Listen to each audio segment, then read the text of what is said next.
World Islamic net work نے 70 سے زیادہ کتابیں مختلف موضوعات پر شائع کی ہیں۔ ون کی پیش کردہ میننگ آف اسلام، ون ہی کی پیش کردہ prophet Muhammad peace be upon him and his progeny, آیت اللہ مرتضیٰ مطہری کی جہاد، ایس ایس اختر رضوی کی family life of Islam, the great Muslim scientist one کی پیش کردہ۔ اگر آپ ان کتابوں کو مفت حاصل کرنا چاہتے ہیں تو ہمیں فوراً لکھیے۔ ہمارا پتہ ہے ورلڈ اسلامک نیٹ ورک 6769 حضرت عباس علیہ السلام اسٹریٹ، ڈونگری، ممبئی 9۔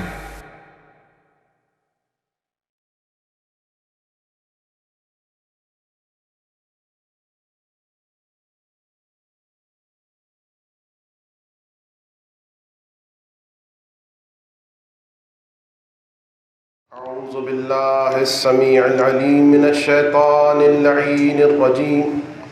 بسم اللہ الرحمن الرحیم، الحمد للہ رب العالمین والصلاة والسلام علی اشرف الانبیاء والمرسلین واہل بیتہ الطیبین الطاہرین المعصومین المظلومین الغر المیامین الذين أذهب الله عنهم الرجس وطهرهم تطهيرا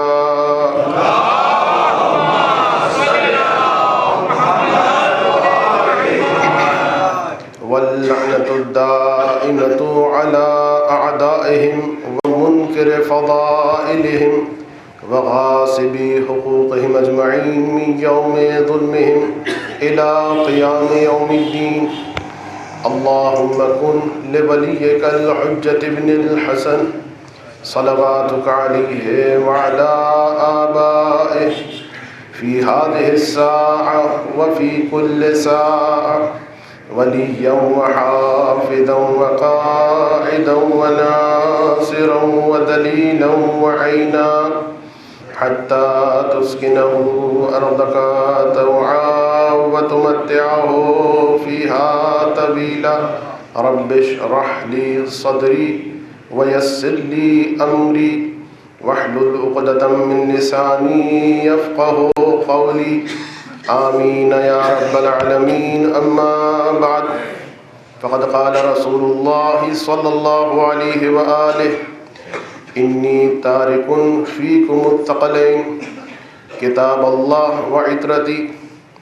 ما ان تمسکتم بہما لن تضلوا بعدی ابدا۔ درود پڑھ دیجئے محمد والے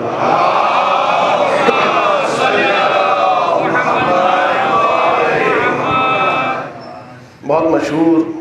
جو بار بار حدیث آپ نے سنی بھی ہے، پڑھی بھی ہے، اور کتنی ہی مجالس کا عنوان یہ حدیث میں نے بنایا۔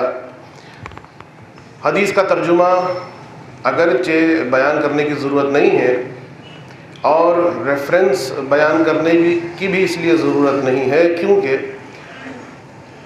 ہر مسلمان محدث نے اپنی حدیث کی کتابوں میں اس حدیث رسول کو لکھا۔ ارشاد رسول خدا ہو رہا ہے انی تارک فیکم الثقلین، کہ میں تمہارے درمیان دو گرا قدر چیزیں چھوڑے جا رہا ہوں، کتاب اللہ و عطرتی، اللہ کی کتاب جو قرآن ہے، وہ عطرتی،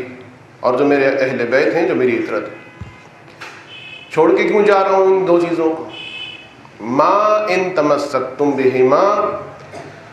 جب تک تم ان سے متمسک رہو گے، لن تضلوا بعدی ابدا، تو میرے بعد کبھی بھی گمراہ نہیں ہوگے۔ یہ بالکل ایک سامنے کا ترجمہ اس حدیث مبارکہ ہے۔ اس حدیث کو منتخب کرنے کی علت عنوان کو دیکھنے کے بعد آپ سمجھ گئے ہوں گے، اس لیے کہ ہماری ان تقاریر کا عنوان احیاء دین اور معصومین علیہم السلام، یعنی دین کو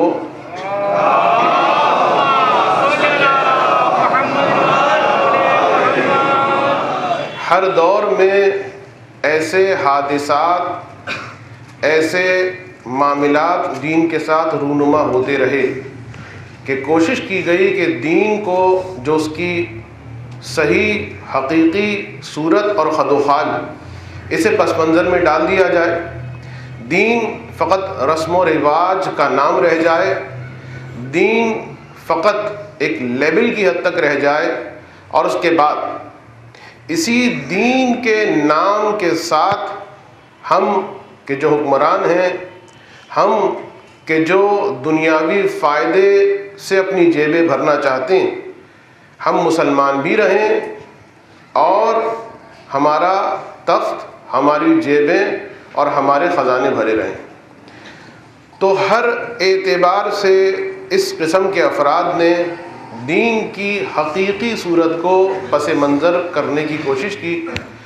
دین کے حقیقی رنگ کو کم رنگ کرنے کی کوشش کی، اور حد تو یہ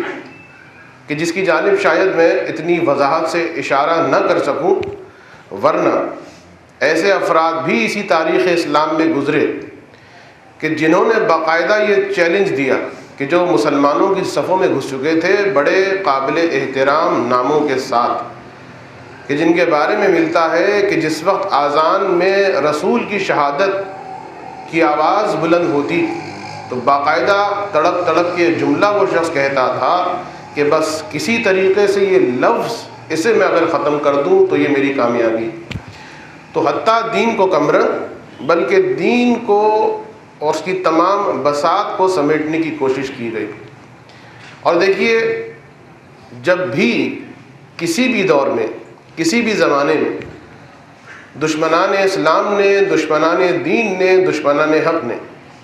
دین کو مٹانے کی کوشش کی، تو ہر زمانے میں اہل بیت علیہم الصلاۃ والسلام نے مقابلہ کیا، اور پھر ذمہ دار دین و مذہب ہونے کے اعتبار سے احیاء دین کیا، دین کی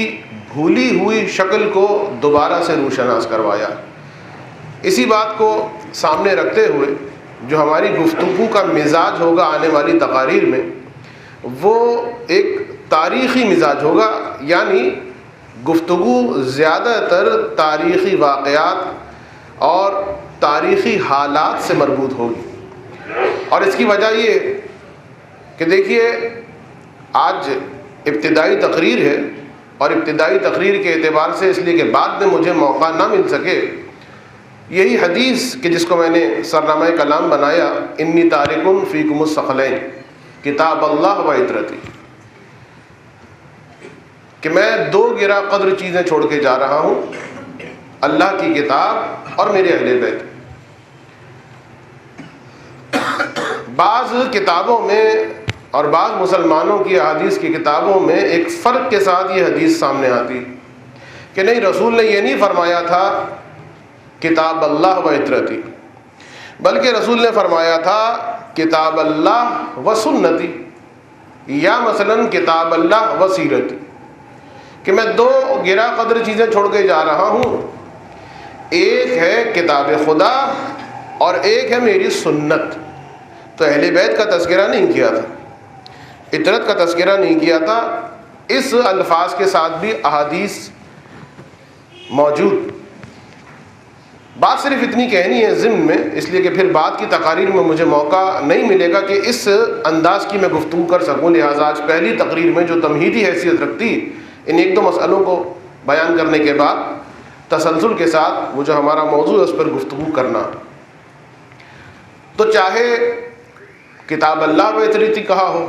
چاہے کتاب اللہ و سنتی کہا ہو، مقصود ایک ہے۔ الفاظ اگر بدل بھی گئے ہیں، یعنی آپ نے عطرت کو ہٹا کے، اہل بیت کو ہٹا کے سنت رکھ دیا، تب بھی بات میں اس اعتبار سے فرق نہیں پڑا کہ سوچنے کی بات یہ ہے کہ سنت کسے کہا جاتا ہے۔ آپ غور کیجئے، سنت رسول، اس کا مطلب کیا ہے؟ سنت رسول کہا جاتا ہے تین چیزوں کو کہ جس میں قول رسول ہے، جس میں عمل رسول ہے، جس میں ثبوت رسول ہے۔ رسول جو کہہ دے، رسول جو کر دے، اور رسول خاموش رہیں، بظاہر کچھ کر بھی نہیں رہے، بظاہر کچھ کہہ بھی نہیں رہے۔ تو یہ تینوں چیزیں، ثبوت کو تقریر کہا جاتا ہے کہ قول رسول، فعل رسول، سکوت رسول، ان تینوں کے مجموعے کو کہا جاتا ہے سنت رسول۔ تو اب اگر آپ یہ فرماتے ہیں کہ رسول نے فرمایا انی تارک فیکم الثقلین کتاب اللہ و سنتی، تو سوال یہ ہے عزیزو، دیکھیں یہ رومال جو آپ دیکھ رہے ہیں کہ جو اس وقت میرے ہاتھ میں ہے، اگر میں یہ کہوں کہ دیکھیے میں جا رہا ہوں اور یہ رومال چھوڑ کے جا رہا ہوں، بات سمجھ میں آ جائے گی؟ میں چلا گیا، رومال باقی ہے، میرے جانے کے ساتھ یہ رومال میرے وجود کا حصہ نہیں ہے، رومال باقی ہے، آپ اس رومال کو اپنے درمیان پائیں گے۔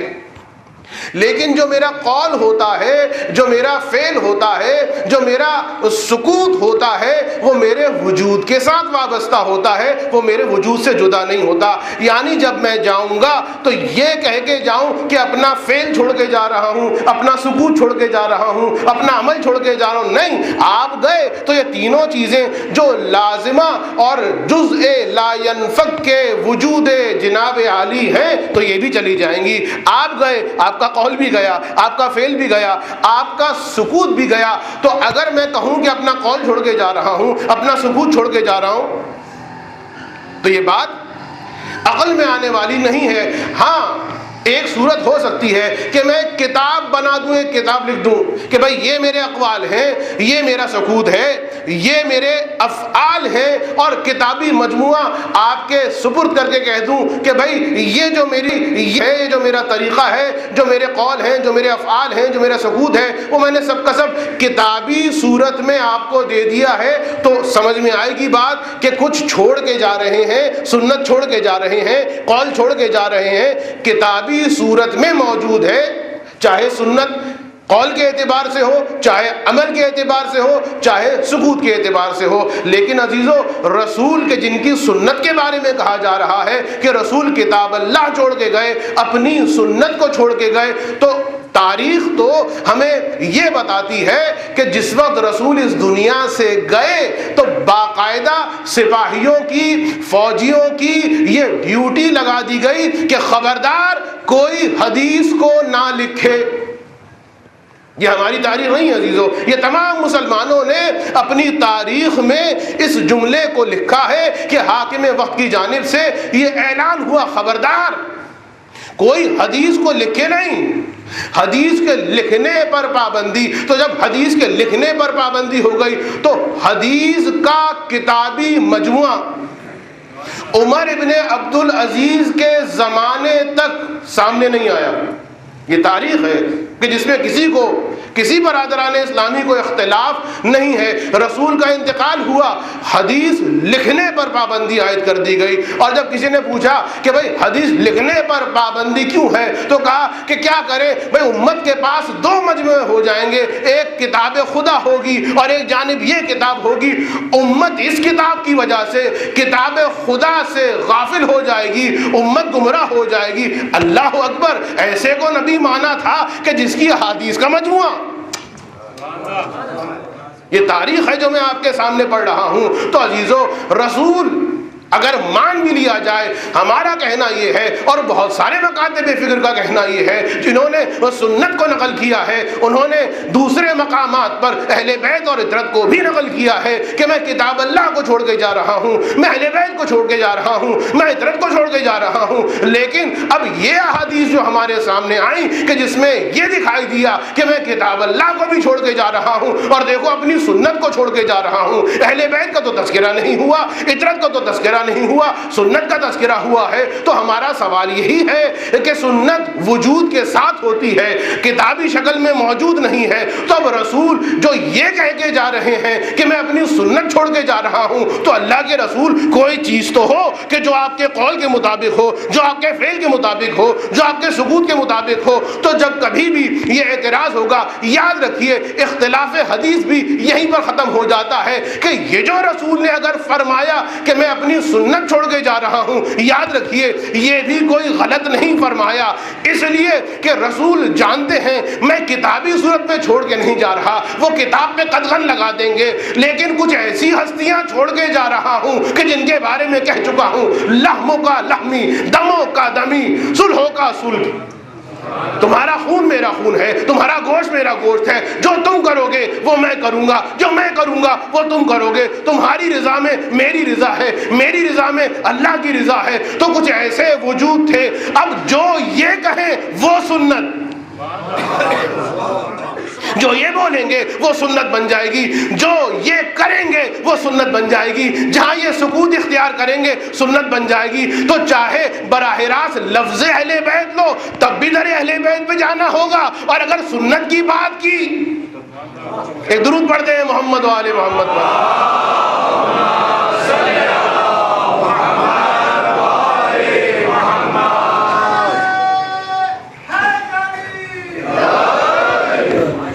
اور دوسری بات، تو اب چاہے اطرت کہا ہو، چاہے اہل بیت کہا ہو، چاہے سنت کہا ہو، چاہے سیرت کہا ہو، تمام کی برگش ہو رہی ہے در اہل بیت کی جانب۔ اور اس اعتبار سے ما ان تمسکتم بہما، یہ دو گرا قدر چیزیں کیوں چھوڑ کے جا رہا؟ تمسک، جب تک ان سے متمسک رہو گے، نتیجہ رسول، ضمانت رسول دے رہے ہیں، گارنٹی رسول دے رہے ہیں، لن تضلوا بعدی ابدا، میرے بعد کبھی بھی، ابدا کبھی بھی میرے بعد گمراہ نہیں ہوگے۔ تو اب یہ جو حدیث کا جز ہے، انداز تمسک، اس کے اخلاقی پہلو کی جانب اگر میں گیا تو چونکہ ان تقاریر کا مزاج تاریخی ہے، اخلاقی نہیں ہے، اگرچہ درمیان میں جہاں مجھے موقع ملا تاریخ ہی سے اخلاقی پہلوؤں کو بھی بیان کرنے کی کوشش کی جائے گی، لیکن اتنا تو کہنے کا حق رکھتا ہوں کہ یہ جو رسول نے تمسک کی بات کی تو دو چیزیں چھوڑ کے جا رہے ہیں اور دونوں سے تمسک کرنے کا حکم دیا۔ تو قرآن چھوڑا، وجہ ہدایت کب بنے گا قرآن؟ جب قرآن سے تمسک کریں گے۔ تو اب سوال میرا تمام سننے والوں سے یہ ہے کہ اگر قرآن سے تمسک کا مطلب یہ تھا کہ نہایت قیمتی جزدان میں سلوا کر رکھ دیا جائے، اگر قرآن سے تمسک کا مطلب یہ تھا کسی اونچی جگہ پر انتہائی احترام کے ساتھ رکھ دیا جائے، اگر قرآن سے تمسک کا مطلب یہ تھا کہ جس وقت انسان سفر پر جائے تو اس کی سائے سے گزارا جائے، تو انتہائی بہترین موقع تھا کہ ہم اور ہر شخص سے کہہ دے کہ بھائی ہم قرآن سے متمسک ہو گئے، اس لیے کہ قیمتی جزدان میں سلوا کے رکھ دیا، اونچے مقام پر سجا کے رکھ دیا، انتہائی احترام کرتے ہیں، آتے جاتے چومتے رہتے ہیں، جب سفر میں جاتے ہیں تو اس کی برکتیں لے کر جاتے ہیں۔ تو عزیزو یاد رکھیے، اس انداز سے تمسک کیا تو قرآن رہے گا، ہدایت نہیں ہوگی۔ ہدایت اس وقت ہوگی کہ جب پہلے یہ سمجھا جائے کہ قرآن کیا رہا ہے، قرآن منع کس سے کر رہا ہے، قرآن کس جانب لے کر جا رہا ہے۔ جب مزاج قرآن سمجھ میں آ جائے گا تو تمسک کا انداز بھی سمجھ میں آ جائے گا، اور جب تمسک کا انداز سمجھ میں آ جائے گا تو انسان گمراہ نہیں ہوگا۔ لیکن یہاں پر رک کر کہنا یہ ہے، خبردار، رسول نے قرآن تنہا نہیں چھوڑا ہے، تو قرآن تمہارے حوالے اس انداز میں نہیں کیا کہ یہ میں قرآن تمہیں دے رہا ہوں، اب جس کا جیسے سمجھ میں آئے،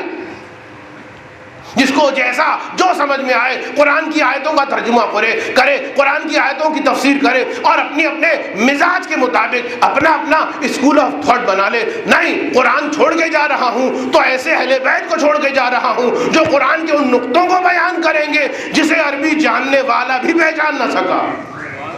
بھئی جملہ میں نے جو کہا ہے کہ جسے عربی جاننے والا بھی پہچان نہ سکا، یہ جان بوجھ کر اس لیے کہا ہے، اس لیے کہ آج کل ٹرانسلیشن کی جو بات کی جاتی ہے کہ بھئی قرآن کا ترجمہ ہو گیا ہے، بٹ ٹرانسلیشن کیا ہوا قرآن ہمارے سامنے موجود ہے، قرآن وجہ ہدایت ہے، ٹرانسلیٹڈ موجود ہے اردو میں، انگلش میں، گجراتی میں اور دوسری زبانوں میں۔ تو اب قرآن کو سمجھنا اور قرآن پر عمل کرنا نہایت آسان ہو جائے گا۔ نہیں عزیزو، جب لوگ وہ کہ جو عربی ہیں، کہ جن کی زبان کے مطابق، جن کے مزاج کے مطابق، قرآن جن کے ماحول کے مطابق نازل ہوا ہے، جب وہ آ کے پوچھتے تھے یا علی یہ بتائیے یہ جو آپ جواب دے رہے ہیں اس کی دلیل کیا ہے، اور جب علی قرآن کی آیت پڑھ کے سناتے تھے تو گھبرا کے کہتے تھے یا علی ہم تو روز ہی آیت پڑھا کرتے تھے،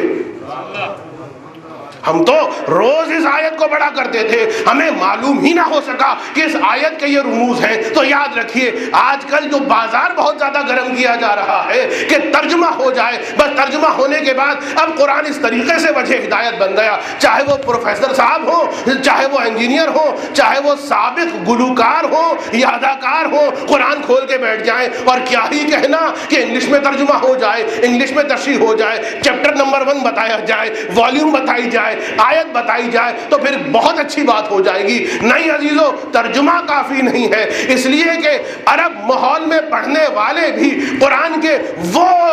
اسرار نہ سمجھ سکے جنہیں در اہل بیت نے سمجھا دی۔ تو قرآن چھوڑ کے جا رہے ہیں اللہ کے رسول۔ تمسک بالقرآن کا مطلب جزدان میں سجا کے رکھنا نہیں ہے، چومنا اور احترام کرنا نہیں ہے ضرورت کہ احترام کیا جائے، لیکن عزیزو احترام کا مطلب تمسک نہیں ہوتا،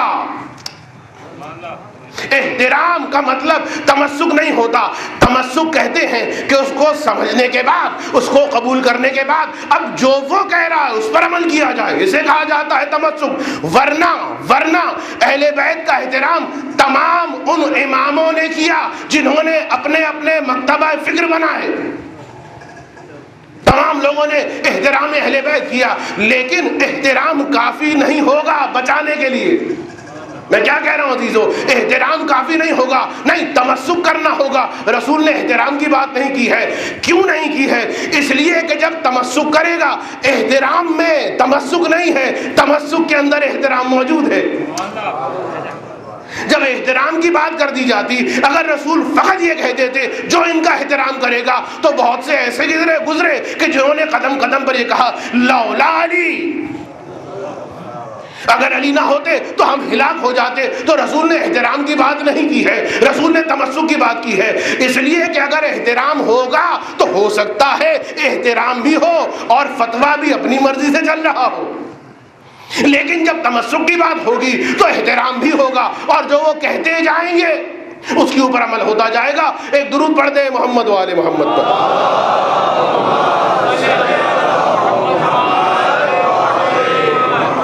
قرآن چھوڑ کے جا رہا ہوں، اور قرآن کے ساتھ قرآن کو تنہا چھوڑ کے نہیں جا رہا، قرآن سمجھانے والے،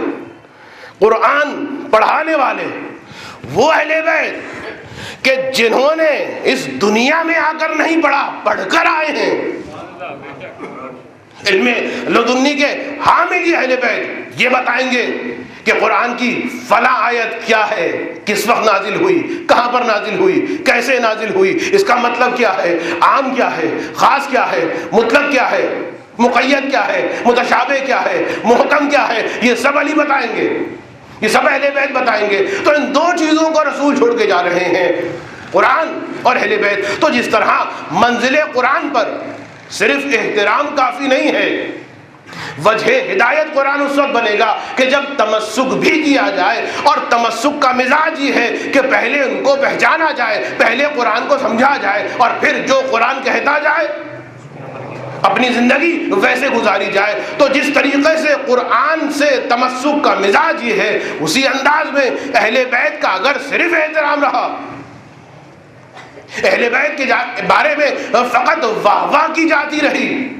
لیکن نہ یہ سمجھنے کی زحمت کی کہ اہل بیت کی مرضی کیا ہے، اہل بیت کی پسند کیا ہے، اہل بیت کی ناپسند کیا ہے، اہل بیت تمہیں کیسا چاہتے ہیں۔ تو یاد رکھیے، اور اگر جاننے کے بعد منزل عمل رک گئی، پہچان تو لیا، جان تو لیا،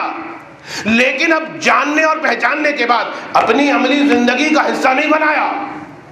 تو اہل بیت ہوں گے، احترام رہے گا، پہچان رہے گی، لیکن چونکہ تمسک نہیں ہو رہا، لہذا کسی وقت بھی گمراہی ہو سکتی۔ بس اس تمہیدی بات کو بیان کرنے کے بعد تمسک بے اہل بیت ایک حصہ تو اس کا وہ ہے، پہچانا جائے، کہ اہل بیت کیا چاہتے ہیں، اہل بیت کس چیز سے روکتے ہیں، کس چیز کے بارے میں حکم دیتے ہیں، جسے ہم کہتے ہیں احکام شریعت۔ یہ میں نے جان بوجھ کے لفظ استعمال کیا اس لیے کہ آج کل کے دور میں ایسے پڑھے لکھے دیندار پڑھے لکھے بہت پیدا ہو رہے ہیں کہ کل تک کمیونزم جو اسلام کے بارے میں کہا کرتا تھا کہ اسلام ایک افیم کا نام ہے، دین ایک افیم کا نام ہے جو انسان کو پریکٹیکل لائف سے ہٹا دیتا ہے، اسی سے ملتے جلتے جملے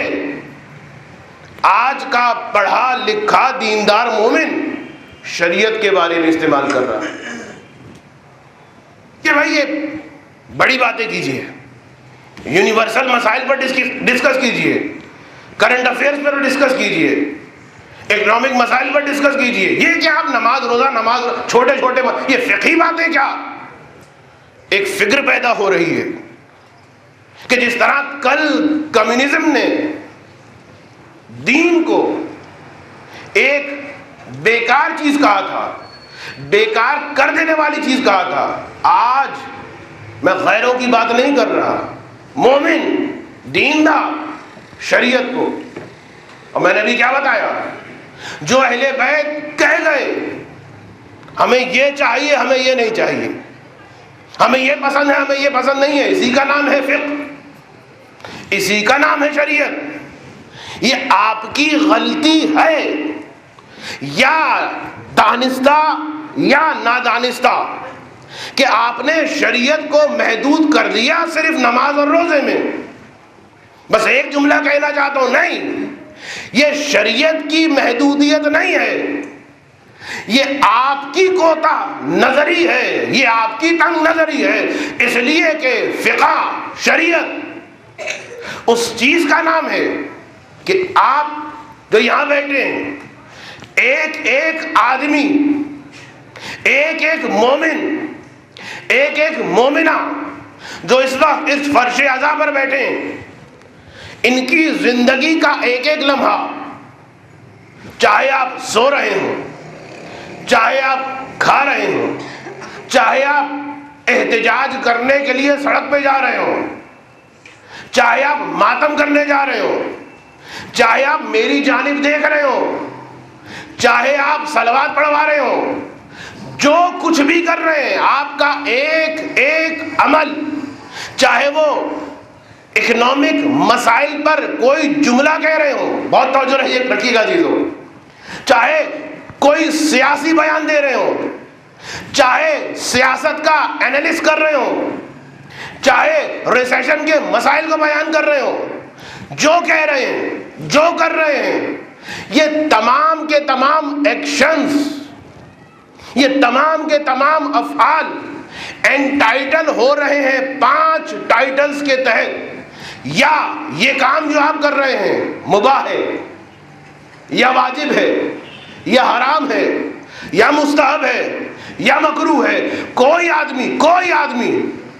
دعویٰ ہے، چیلنج ہے کہ اٹھ کر یہ کہے کہ میں ایسا کام کر رہا ہوں کہ جو ان 5 سے خالی ہے، اس کا مطلب ہے کہ وہ مر گیا، اس لیے کہ اگر وہ زندہ ہے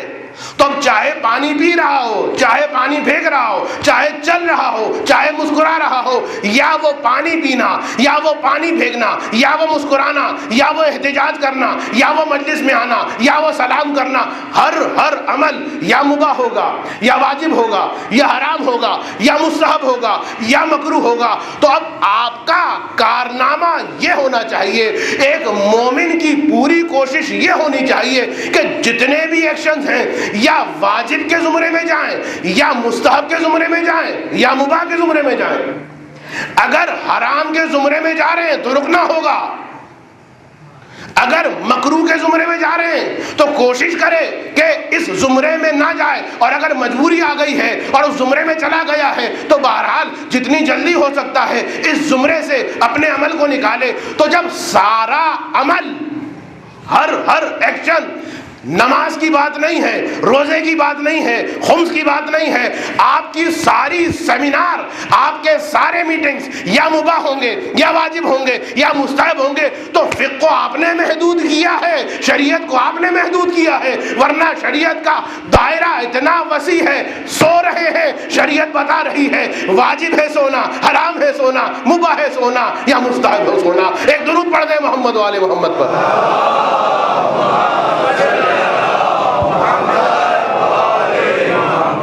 یہ چند جملے جو میں نے کہے میرے موضوع کا حصہ نہیں ہیں، لیکن چونکہ ایسی آوازیں اب اٹھ رہی ہیں اور پڑھے لکھے لوگوں کی جانب سے اٹھ رہی ہیں کہ چھوڑیے صاحب فقہ کی کیا بات کریں. نہیں، یہ جو آپ نے کہا چھوڑیے صاحب فقہ کی کیا بات کر رہے ہیں، ہو سکتا ہے یہ جملہ آپ کا حرام ہو تو یہاں بھی فقہ آئے گی. میں کیا کہہ رہا ہوں، اگر آپ کسی کے خلاف احتجاج کر رہے ہیں فقہ سے معلوم کیجئے یہ میرے قدم نکالنا حرام تو نہیں ہے. بھئی یہ کہ آپ نے محدود کر دیا تو عزیزو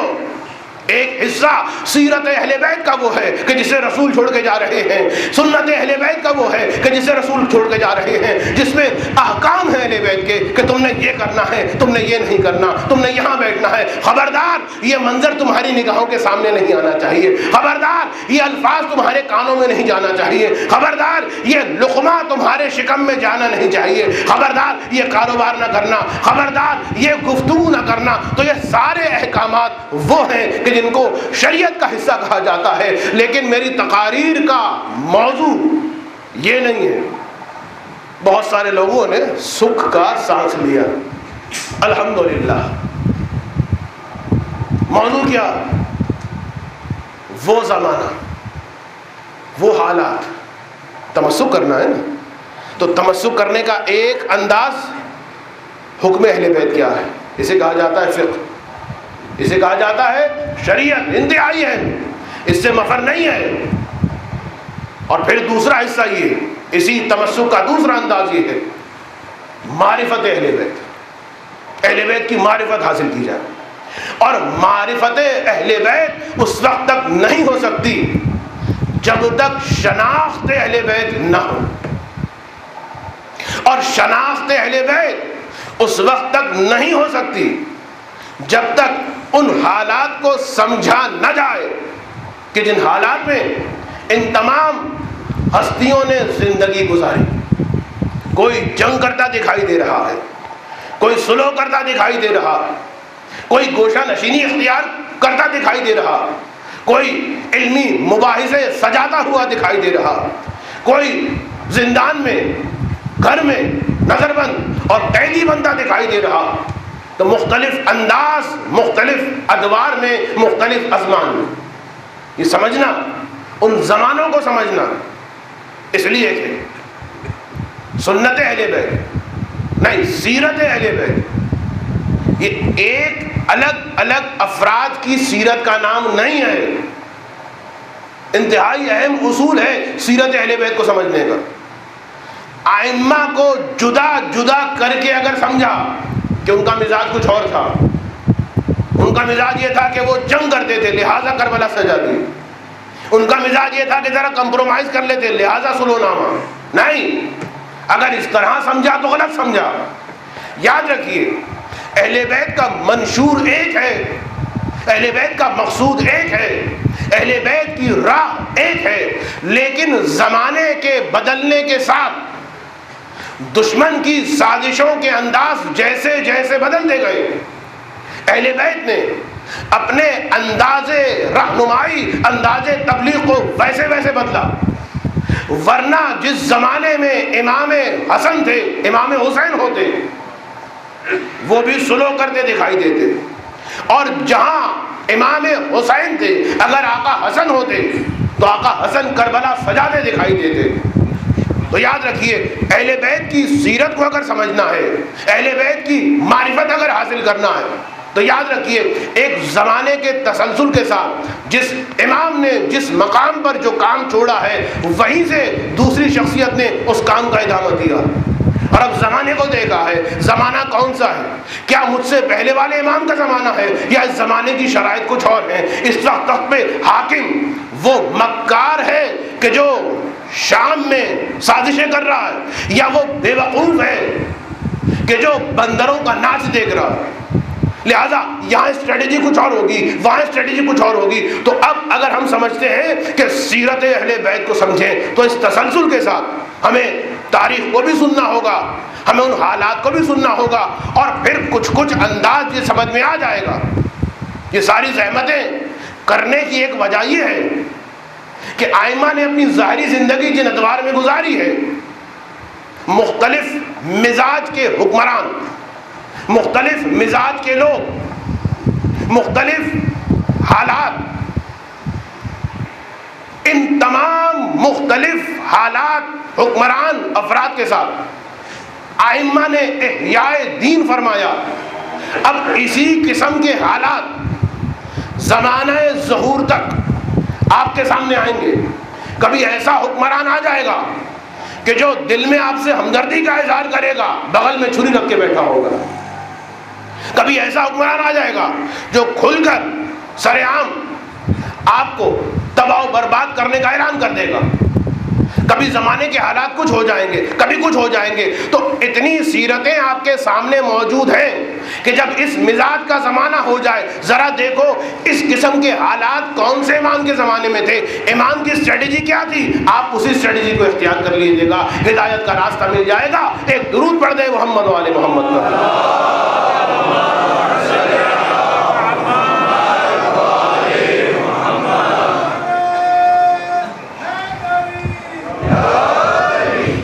اب اس تسلسل کے ساتھ اس گفتگو کو سننا ہوگا، اور شاید میں تمام ائمہ کی سیرت کو بیان نہ کر پاؤں، اور اگر بعض حالات بتانے سے رہ جائیں تو انشاءاللہ اگر خدا نے توفیق دی اور آپ کی خدمت میں آنا ہوا تو پھر اس بات کو مکمل کیا جائے گا اس اعتبار سے. لیکن اس وقت جو بات سمجھنے کی ہے وہ یہ، رسول اسلام کی ابتدا میں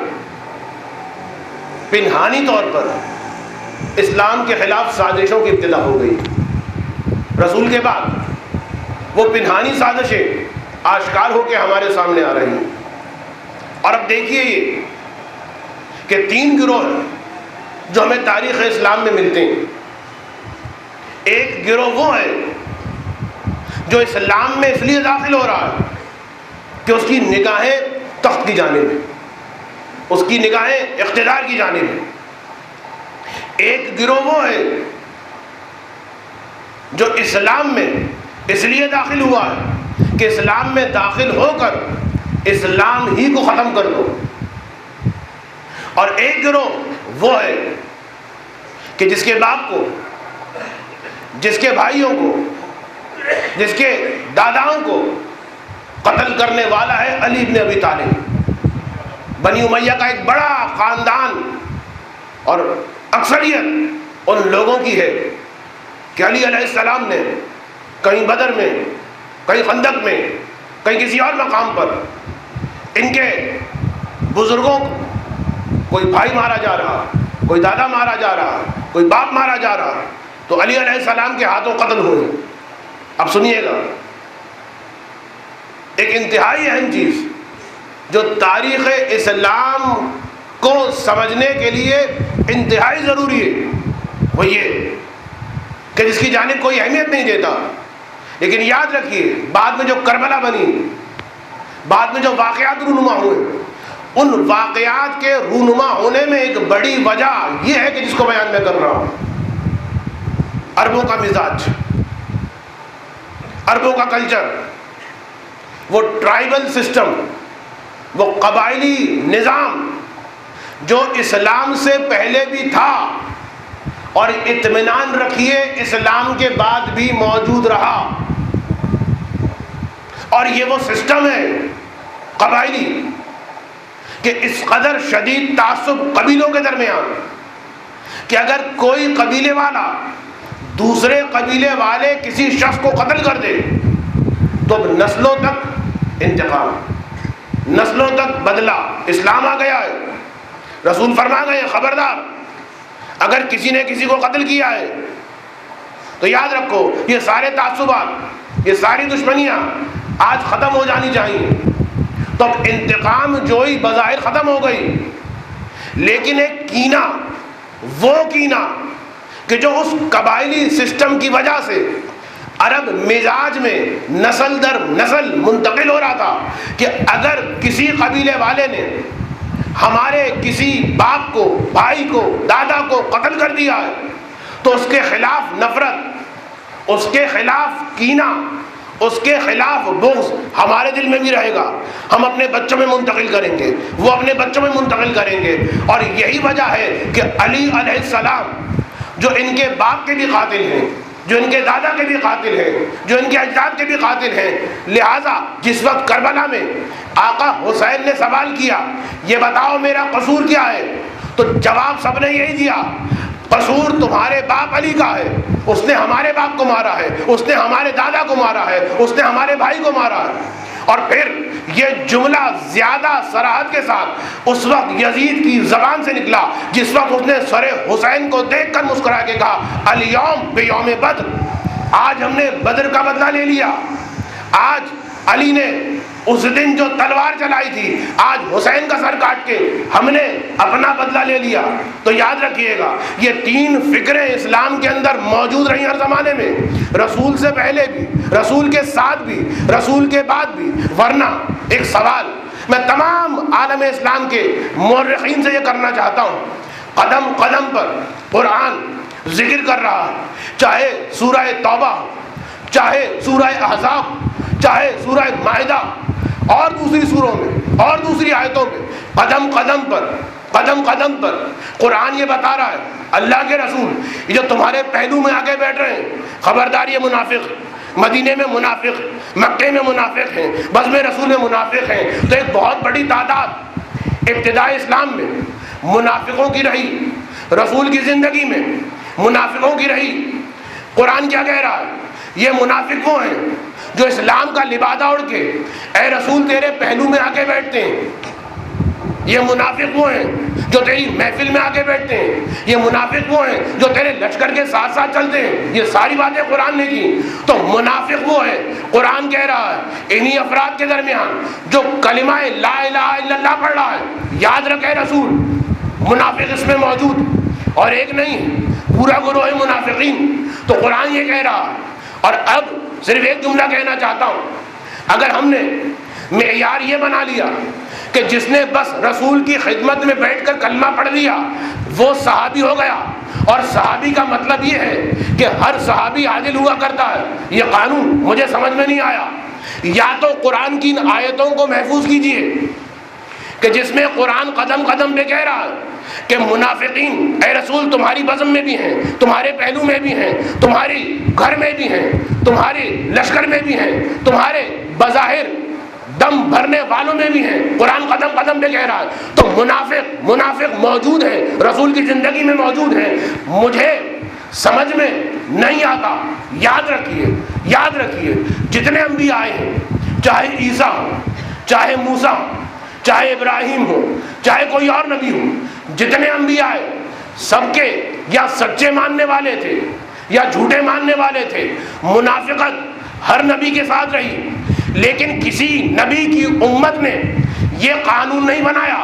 کہ جیسے ہی نبی کا انتقال ہو جائے تو جتنے منافق ہیں وہ عادل ہو گئے۔ میں کیا کہہ رہا ہوں عزیزوں؟ کسی نبی کی امت نے یہ قانون نہیں بنایا کہ ہمارا نبی جب چلا جائے گا تو اب سب عادل ہو جائیں گے، لیکن یہ آخری رسول کی امت ہے جو یہ طے کر رہی ہے ادھر رسول کا انتقال ہوا، ادھر سب عادل ہو گئے، کہیں کوئی توبہ کرتا ہوا دکھائی نہیں دے رہا، کہیں کوئی اقرار کرتا ہوا دکھائی نہیں دے رہا، رسول جنگ کرتے ہوئے دکھائی نہیں دے رہے۔ قرآن اتنے منافقین کی بات کر رہا ہے تو یہ سارے منافقین گئے کہاں؟ تو آج میں آپ کو بتا رہا ہوں کہ یہ تین گروہ تھے۔ ایک گروہ وہ جو اقتدار کی خاطر اسلام کے اندر آیا، ایک گروہ وہ کہ جو اسلام کو ختم کرنے کی خاطر اسلام میں آیا، اور ایک گروہ وہ ہے، اور یہ تینوں گروہ وہ ہیں وہ کہ جو اقتدار کی خاطر یا جن کی نگاہیں اقتدار کی جانب ہیں، ان کی راہ میں سب سے بڑی رکاوٹ ہے تو اہل بیت۔ میں اس نقطے پر آپ کو لے کر آنا چاہ رہا تھا۔ تو یہ تینوں گروہ جو ایک دوسرے کے ہاتھ میں ہاتھ ڈالے ہوئے ہیں اور جو تاریخ کے مختلف ادوار میں ایک دوسرے کا ساتھ دے رہے ہیں، لیکن اس اختلاف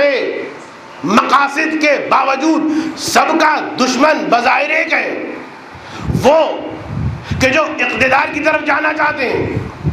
وہ کہ جو بیت المال کو سمیٹنا چاہتے ہیں، ان کی راہ میں بھی رکاوٹ ہے تو اہل بیت، وہ کہ جو اسلام کو ختم کرنا چاہتے ہیں، اسلام کی بنیادوں کو مٹانا چاہتے ہیں، ان کی راہ میں بھی مخالف ہے تو علی علیہ السلام اہل بیت۔ اور تیسرا گروہ جو اقتدار کا متمنی بظاہر نہیں ہے، جو بظاہر اسلام کو مٹانے والا نہیں ہے، لیکن ایک کینہ رکھ کے دل میں بیٹھا ہوا ہے، اس لیے کہ اس نے ہمارے باپ کو مارا ہے، ہمارے بھائی کو مارا ہے، تو ان کا بھی دشمن اہل بیت۔ تو یہ تینوں افراد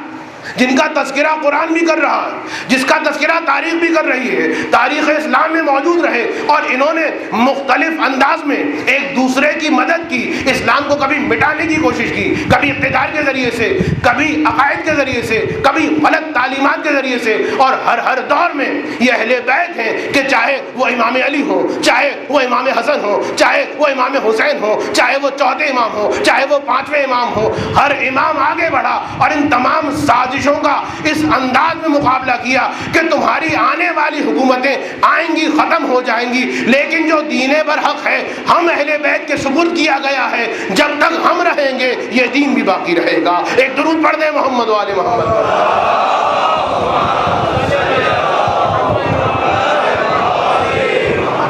لہذا اب ان تین گروہ نے، تین جماعتوں نے، تین ذہنیت رکھنے والے افراد نے مختلف انداز میں اہل بیت کا مقابلہ کیا۔ میں بہت سمیٹ رہا ہوں عزیز و تاریخ کو، مختلف انداز میں اہل بیت کا مقابلہ کیا، اس انداز میں کہ کبھی اہل بیت کے نام کو مٹانے کی کوشش کی گئی، نہیں، سب سے پہلے وہ گروہ سامنے آیا کہ جس نے اسلام کی بنیادوں کو خراب کرنے کی کوشش کی۔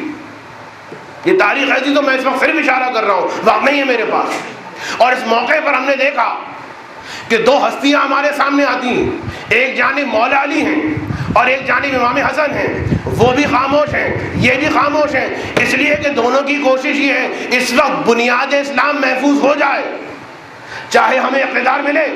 چاہے ہمیں اقتدار نہ ملے، چاہے خلافت ملے، چاہے خلافت نہ ملے، جو بنیاد اسلام ہے، جو بنیادی تعلیمات ہیں وہ محفوظ ہو جائیں، چاہے علی کو گوشہ نشینی اختیار کرنی پڑے، چاہے امام حسن کو سلو کرنی پڑے۔ لہٰذا ایک دور اس سازش کا مقابلہ کرتے ہوئے گزرا کہ خبردار اسلام کی، ایمان کی یہ بنیادیں مضبوط ہو جائیں، اور پھر اس کے بعد دوسری سازش شروع ہوئی کہ کسی طریقے سے اہل بیت کی شخصیات کو بھلا دیا جائے، اہل بیت کو بدنام کیا جائے۔ 70,000 ممبروں سے 70 سال تک علی پر دشنام،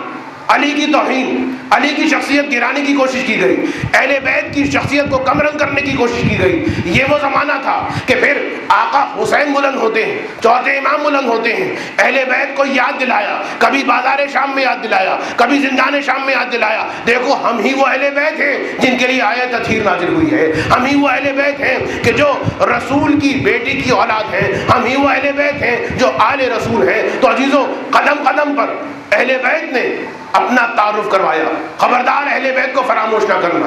یہ کام امام حسین،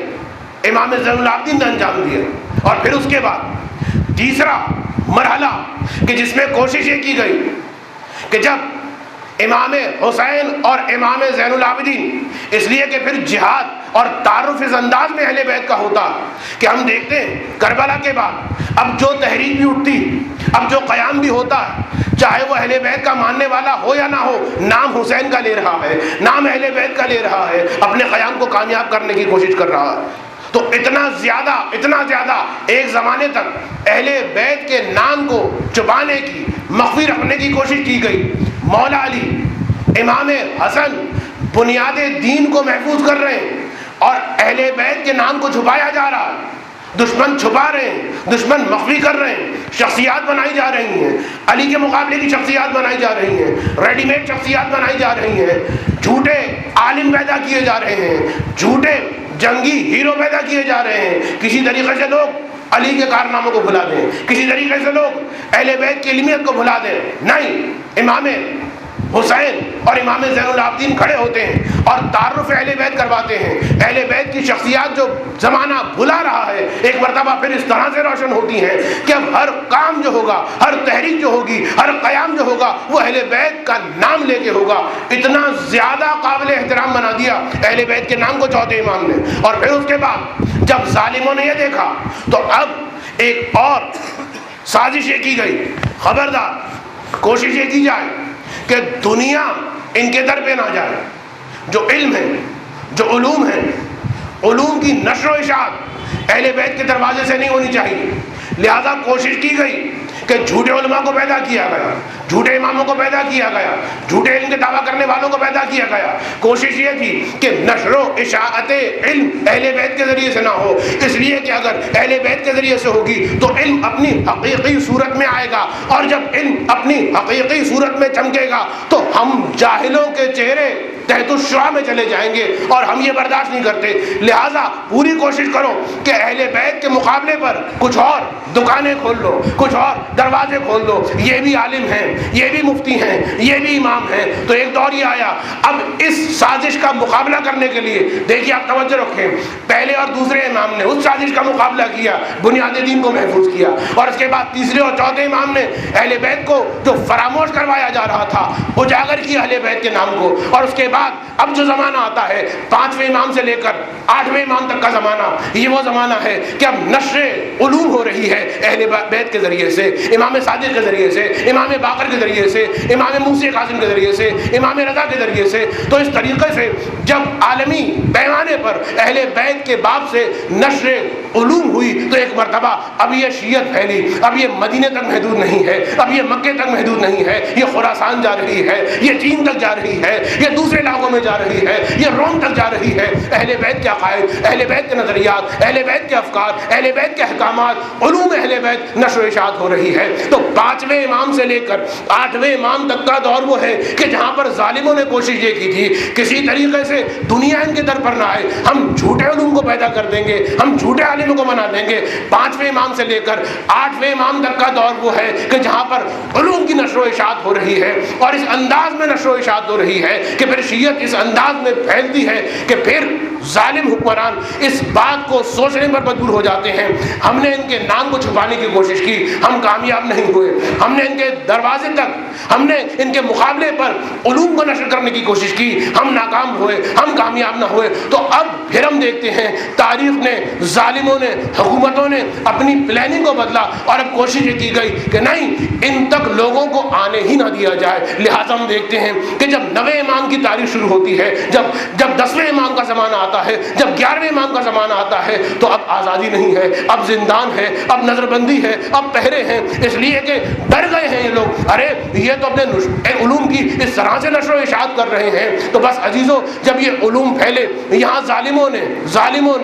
نظر بند کیا، قید و سلاسل، قید و بند، اسارت، زندان چھپا دیا لوگوں سے کہ نہ یہ لوگوں کے درمیان آئیں گے، نہ لوگوں کا ان سے رابطہ ہوگا. تو اب ہمارے سامنے آتا ہے کہ 9ویں امام نے، 10ویں امام نے اور 11ویں امام نے وکالت کا، اپنے نمائندوں کا وہ بہترین سسٹم، وہ بہترین انتظام کیا کہ ایک مرتبہ چاہے نیشا پور کا مومن ہے، امام نظر بند ہے، لیکن نیشا پور میں رہنے والے ایک مومن کا شرعی مسئلہ امام تک پہنچ رہا ہے. امام کی جانب سے نیشا پور میں کیا ہو رہا ہے امام کو سب اطلاع ہے. خط و کتابت کا سلسلہ چل رہا ہے، کس طریقے سے جان جوخم اور جان ہتھیلی پر رکھ کر راویوں نے، اصحاب باوفا نے امام کے ان مکاتبات کو کہیں نیشا پور پہنچایا، کہیں خراسان پہنچایا، کہیں شام پہنچایا، کہیں روم پہنچایا، کہیں مدینے پہنچایا، کہیں مکے پہنچایا. تو اب یہ 9ویں، 10ویں اور 11ویں امام کا زمانہ وہ ہے کہ جہاں پر اہل بیت کے چاہنے والوں کی مختلف علاقوں میں، مختلف شہروں میں، مختلف قصبوں میں چھوٹی چھوٹی حکومتیں بن گئی ہیں. اب شیعہ مضبوط ہو رہے ہیں، اور ان کا نظام چلانے کے لیے باقاعدہ وکلاء کا ایک انتظام اسی زمانے میں ہمارے سامنے آتا ہے. یہ پوری تاریخ ہے واقعاً. ورنہ سوچے کہ ایک امام جو نظر بند ہے لیکن پوری نگاہ ہے کہ ہمارے شیعوں کی معاشی حالت کیا ہے، ہمارے شیعوں کی سیاسی حالت کیا ہے، ہمارے شیعوں پر عقائد کے اعتبار سے کیا حملہ ہو رہا ہے، اور ہر ایک کا جواب میرا امام لکھ رہا ہے. خط و کتابت کا ایک سلسلہ ہے جو امام نشر فرما رہے ہیں. تو یہ وہ زمانہ ہے کہ جس زمانے میں، اور پھر جب 11ویں امام کا دور آتا ہے، اب امام جان رہے ہیں کہ وہ زمانہ آنے والا ہے کہ حجت خدا کو پردہ غیبت میں جانا ہے. اب اس طریقے سے اہل بیت کے چاہنے والوں کے اذہان کی تربیت کرنا ہوگی کہ یہ لوگ اپنے پاؤں پر کھڑے ہو سکیں. ہم پردہ غیبت میں ہوں، ہم تمہیں اصول بتا دیں گے، ہم تمہیں قوانین دے دیں گے. سنو، ہم ایسے راویوں کو پیدا کر رہے ہیں، ہم ایسے علماء کو پیدا کر رہے ہیں. سلسلہ چھٹے امام کے دور سے شروع ہو چکا ہے کہ چھٹے امام امام جعفر صادق علیہ الصلوۃ والسلام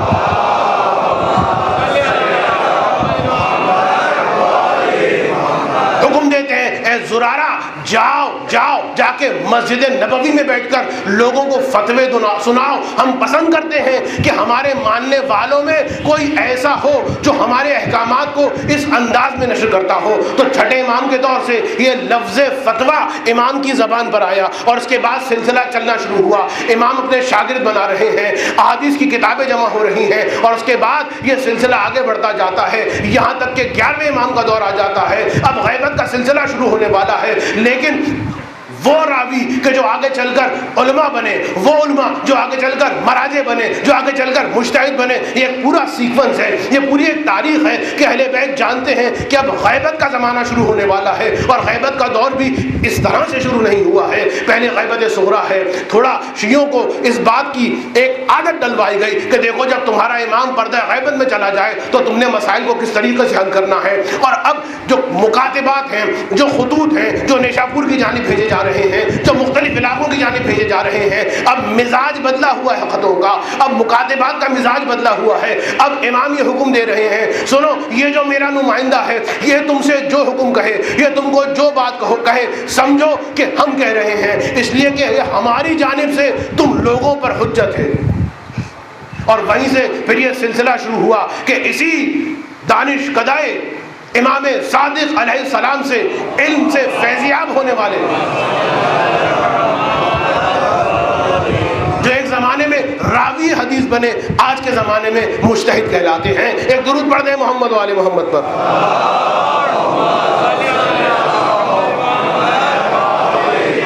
تو عزیزو، یہ پہلے امام اور دوسرے امام کی تاریخ ہے کہ ان کی تاریخ کا تقاضا یہ تھا سلو کی جائے، گوشہ نشینی اختیار کی جائے، خاموش رہا جائے، صرف بنیاد اسلام، ارکان اسلام محفوظ ہو جائیں. اور اس کے بعد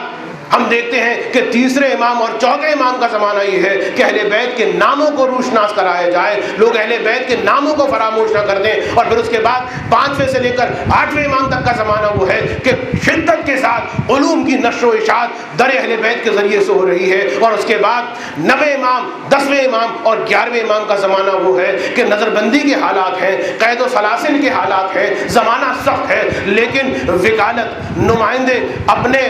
سفیر، ان کا ایسا انتظام، خط و کتابت کا وہ سلسلہ. اور پھر 11ویں امام کا زمانہ کہ غیبت کے لیے مومنین کو تیار کیا جا رہا ہے. اور ایک معرکۃ الآراء حدیث جو ائمہ کی جانب سے آتی ہے وہ یہ آتی ہے کہ جب کسی راوی نے سوال کیا تھا تو اب امام کا طریقہ یہ ہے کہ جو جواب دے رہے ہیں وہ فقط جزئی جواب نہیں ہے، اب کلی جواب دیا جا رہا ہے. وہ جزئی مسئلے کے بارے میں پوچھ رہا ہے، امام قانون دے رہے ہیں، امام اصول دے رہے ہیں. اور پھر فرماتے ہیں علینا بالاصول علیکم بالتدبیر. سنو، ہمارا کام تمہیں اصول اور قوانین سمجھا دینا ہے. تم ہمارے در کے شاگرد ہو، تم ہمارے مکتب کے تربیت یافتہ ہو. ہم تمہیں اصول دے رہے ہیں، ہم تمہیں قوانین سمجھا رہے ہیں، ہم تمہیں لا سمجھا رہے ہیں. علیکم بالتدبیر، ان کی امپلیمنٹیشن تم اپنے زمانے کے اعتبار سے تم کرنا. اور لوگوں کو کہہ دیا کہ سنو، یہ جو ہمارے راوی ہیں، یہ جو ہمارے اصحاب ہیں، یہ جو ہماری باتیں تم تک پہنچا رہے ہیں تمہارے زمانے کے اعتبار سے، تمہارے حالات کے اعتبار سے، تمہارے معاشرے کے اعتبار سے، تو یاد رکھو یہ تم پر حجت ہیں اور ہم ان پر حجت ہیں. ایک درود پڑھ دیں محمد والے محمد پر.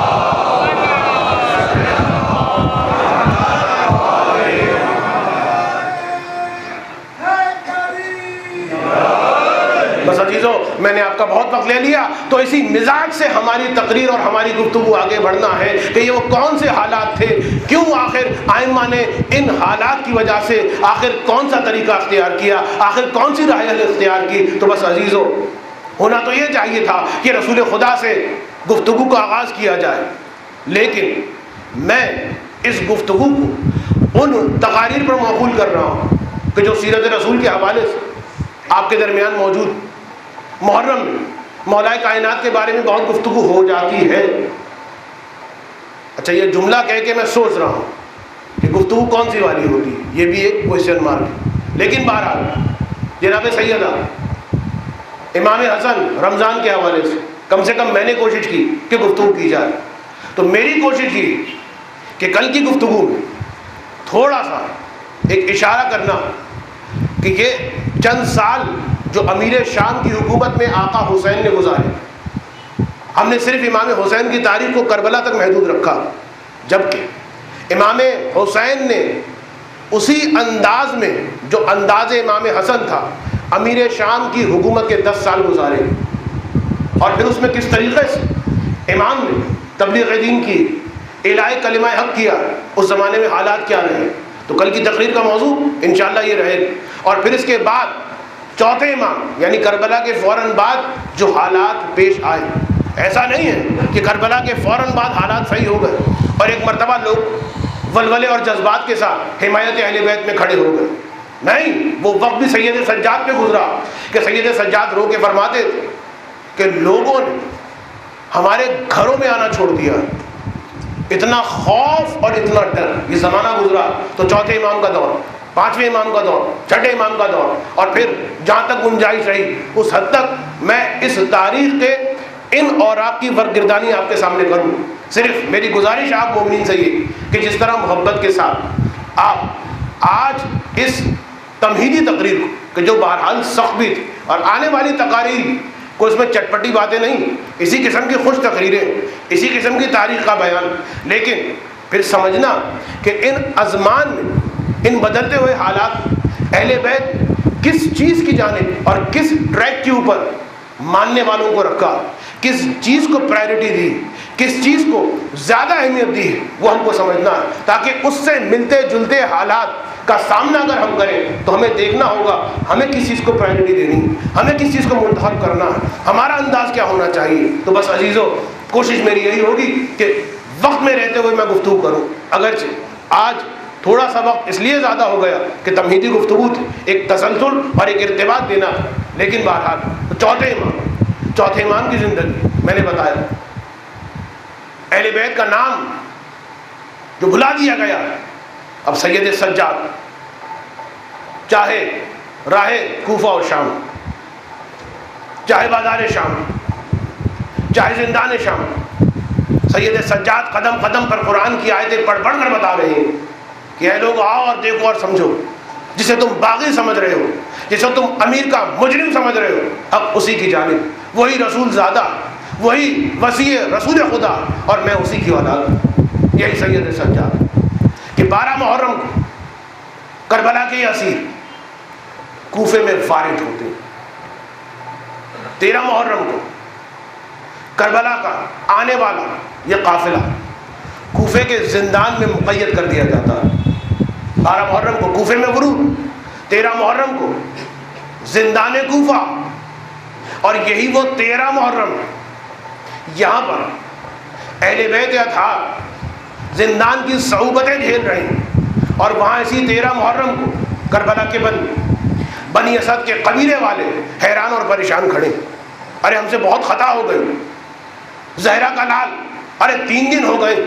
کوئی دفنانے والا نہیں، کوئی کفنانے والا نہیں، چلو چلو آگے بڑھو اور چل کے سیدہ کے لال کو دفن کرو. لیکن جب جس وقت میدان کربلا میں پہنچتے ہیں تو تاریخ کا جملہ یہ، بنی اسد کے یہ لوگ حیران اور پریشان، دفن کریں تو کیسے کریں. 13 محرم کی تاریخ اس لیے کہ مرنے والوں کے سر جسموں پر موجود نہیں، چہروں کے ذریعے سے پہچانا جاتا. اچھا اگر چہرہ نہ ہو تو کم سے کم لباس کے ذریعے سے انسان پہچان لیتا. لیکن یہ وہ مظلوم ہے کہ شہادت کے بعد ان کے لباس کو چھین لیا گیا. حیران اور پریشان تدفین کا سامان لیے کھڑے. یہ ایک مرتبہ راہ کوفہ سے گرد اڑتی ہوئی دکھائی دیتی ہے. اجازت امامت کے ذریعے سے میرا چوتھا امام، اے لوگوں پریشان نہ ہو، میں تمہیں بتاؤں گا ان میں کا حسین کون ہے، ان میں کا قاسم کون ہے، ان میں کا علی اکبر کون ہے، میں تمہیں سب بتاؤں گا. میں نے گھبرا کے پوچھا اے آنے والے تم کون ہو؟ کہا میں اسی حسین کا بیٹا علی ابن حسین ہوں. اجازت امامت سے نفذ المحموم کے اندر بھی شیخ عباس قمی نے اس واقعے کو نقل کیا ہے، اور دوسری تاریخوں میں بھی باقاعدہ ائمہ علیہ السلام نے، کہ جس وقت ایک موقع پر 7ویں امام زندان سے اٹھ کر، وہ سندھی شاہی کا زندان، اٹھ کر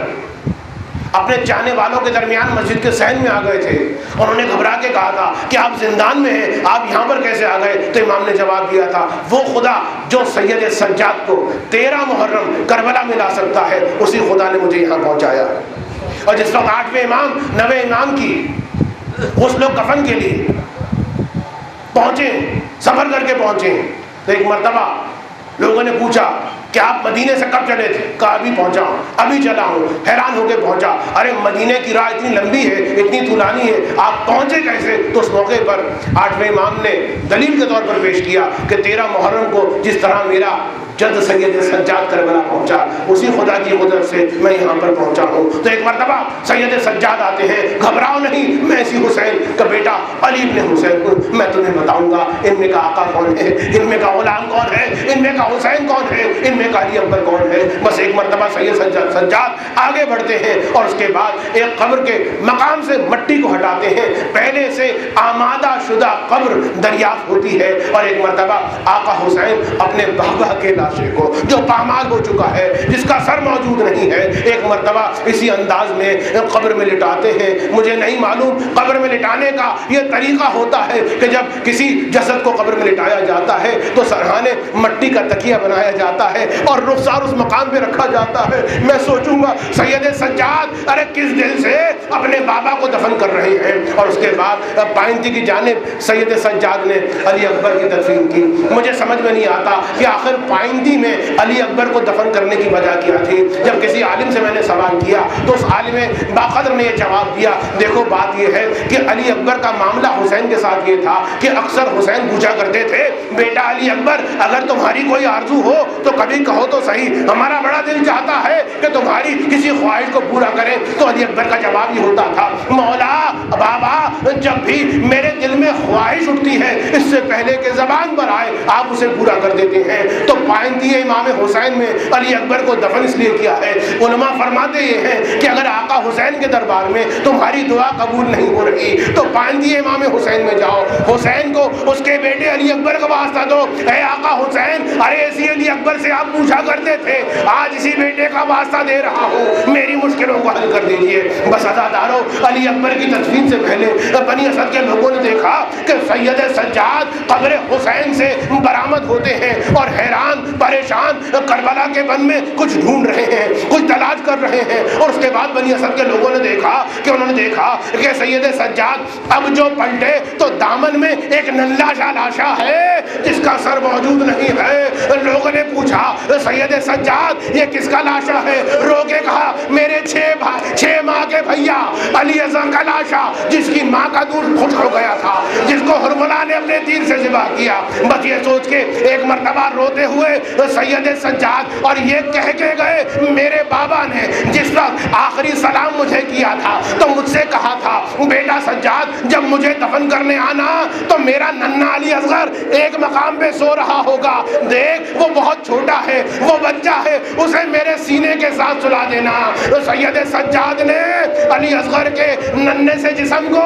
باپ کے جسم کے ساتھ رکھا۔ یقیناً علی اصغر کو سکون آ گیا ہوگا، میرا باپ جا چکی ہے، بچے کو دودھ نہیں ملا لیکن اب باپ کا سینہ مل گیا ہے، بچے کو قرار آ گیا ہوگا۔ آقا حسین آپ کی وصیت پر عمل ہو گیا، آپ کا ایک بچہ آپ کے ساتھ دفن ہو گیا، لیکن میں کیا کروں؟ علی اصغر تو دفن ہو گئے لیکن آپ کی ایک بچی سکینہ جو رابر تماچے کھاتی رہی ارے شام کے زندان میں تنہا ہے، زینب وصیت کر رہی ہے، اے شام کی عورتوں جب تمہیں وقت ملے اس قبر کی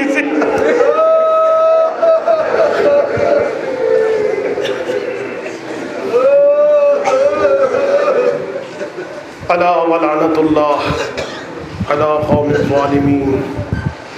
وسيعلم الذين ظلموا أيام منقلب ينقلبون یا رب الحسین بحق الحسین ارزقنا معرفة الحسین وزیارة الحسین وشفاة الحسین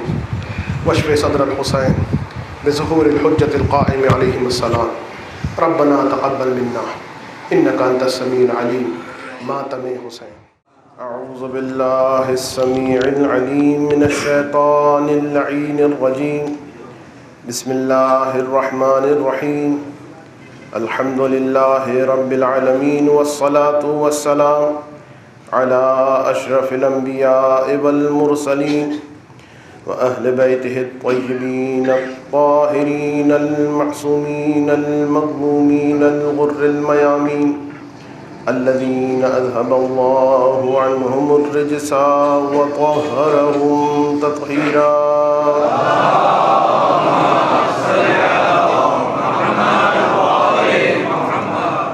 واللعنة الدائمة على أعدائهم ومنكر فضائلهم وغاصبي حقوقهم أجمعين من يوم ظلمهم إلى قيام يوم الدين۔ اللهم كن لوليك الحجة بن الحسن صلواتك عليه وعلى آبائه في هذه الساعة وفي كل ساعة وليا وحافظا وقاعدا وناصرا ودليلا وعينا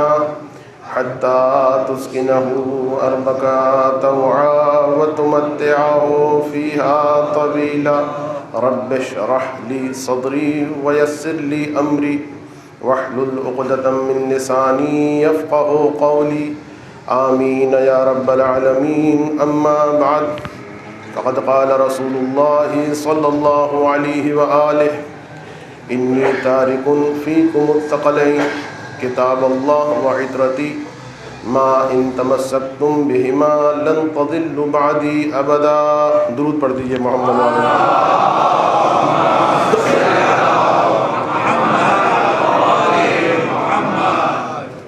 حدیث مبارکہ ثقلین کو سرنامہ کلام بناتے ہوئے احیاء دین اور معصومین علیہ السلام کے عنوان پر گفتگو کا سلسلہ کل شروع کر دیا گیا تھا۔ کل کی گفتگو مقدماتی اور تمہیدی گفتگو تھی، اور آج سے باقاعدہ جو ہمارا موضوع ہے، یعنی مختلف حالات میں مختلف ظالموں کی حکومتوں میں کہ جن سب کا مقصد یا اسلام کو کم رنگ کرنا، یا اسلام کی تعلیمات کو محو کرنا، اور یا اسلام ہی کو سرے سے ختم کر دینا مقصود تھا۔ تو ان تمام حالات میں اور ان تمام زمانوں میں کس کس انداز کے ساتھ، اس لیے کہ ہدف منشور اور ٹارگٹ جو اہل بیت کا وہ یہی ہے، اصلاح امت، احیاء دین۔ تو اب مختلف شرائط، مختلف کنڈیشنز کے اعتبار سے جو انداز ہے وہ بدلتا رہا، اور پھر اسی اعتبار سے ہمیں یہ سمجھنا اس لیے بھی ضروری کہ ان مختلف مزاج کے زمانوں میں جن راہوں کی طرف چلنے کا حکم اہل بیت نے ہمیں دیا، اگر اس زمانہ غیبت میں اسی قسم سے مشابہ حالات ہمارے سامنے آتے ہیں، تو پھر ایک مومن کی کوشش یہی ہونی چاہیے کہ اسی انداز میں زندگی کو گزارے اور اسی انداز میں اپنی حکمت عملی کو ترتیب دے۔ اور اس اعتبار سے آج جو بات مجھے بیان کرنا ہے، میں بہت سوچ رہا تھا، بہت زیادہ سوچنے کے باوجود بھی مجھے کوئی ایسا اسلوب نہیں ملا کہ کربلا کی بنیاد جن واقعات کی وجہ سے پڑی اور جن واقعات کی وجہ سے یہ حادثہ المناک رونما ہوا، وہ واقعات ہیں کہ جن کو اگر نہ سنایا جائے اور نہ سمجھایا جائے تو بات یقیناً نامکمل۔ لیکن اگر ان باتوں کو، ان چیزوں کو جس طرح سے تاریخ میں موجود ہیں پوری امانت کے ساتھ، اور وہ تاریخ نہیں کہ جو ہمارے پاس موجود، بلکہ عالم اسلام میں جو تاریخ اسلام واقعا نقل کی اس کی روشنی، اگر ان حالات کو بیان کیا جائے تو جس طرح سے ایک تحمل اور برداشت کا مادہ قوم سے اٹھ چکا ہے، تو ہو سکتا ہے کسی کو یہ باتیں بری لگیں اور بلا وجہ تفرقہ اور بلا وجہ پھوٹ ڈالنے کی کوشش کی جائے مسلمانوں کے درمیان۔ لہٰذا مجھے کوئی راہ دکھائی نہیں دی اور نہ سوجھائی دی کہ بات جس طرح سے ہے وہ بیان بھی ہو جائے اور کسی قسم کا تفرقہ، کسی قسم کا فساد نہ پھیلے۔ اور اسی اعتبار سے میں جن واقعات اور جن حالات کی جانب فقط اشارہ کروں گا، اس لیے کہ یہ اطمینان رکھیے، آج کی تقریر میں جو تھوڑے سے حالات آپ کے سامنے پیش کیے جائیں گے، یہ حالات اگر تفصیلی انداز میں بیان کیے جائیں تو شاید ایک اشرہ بھی مکمل نہ ہو، یعنی کافی نہ پڑے۔ سن 49 ہجری امام حسن علیہ السلام کی شہادت ہوتی،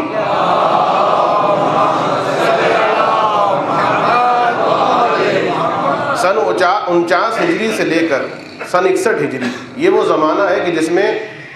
امامت، دین اور ملت کی ذمہ داری وہ امام حسین علیہ السلام کے کاندھوں پر ہے۔ اور اس زمانے میں ہم یہ دیکھتے ہیں کہ جو حکومت اور خلافت وہ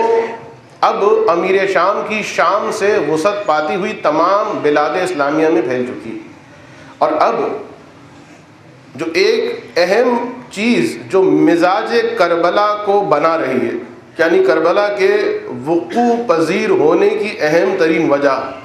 دیکھیے یہ جو کہا جاتا ہے کہ اسلام زندہ ہو گیا کربلا کے بعد، اس کو سمجھنے کے لیے ایک لفظ میں درمیان میں کہوں گا، ایک علت میں بیان کروں گا،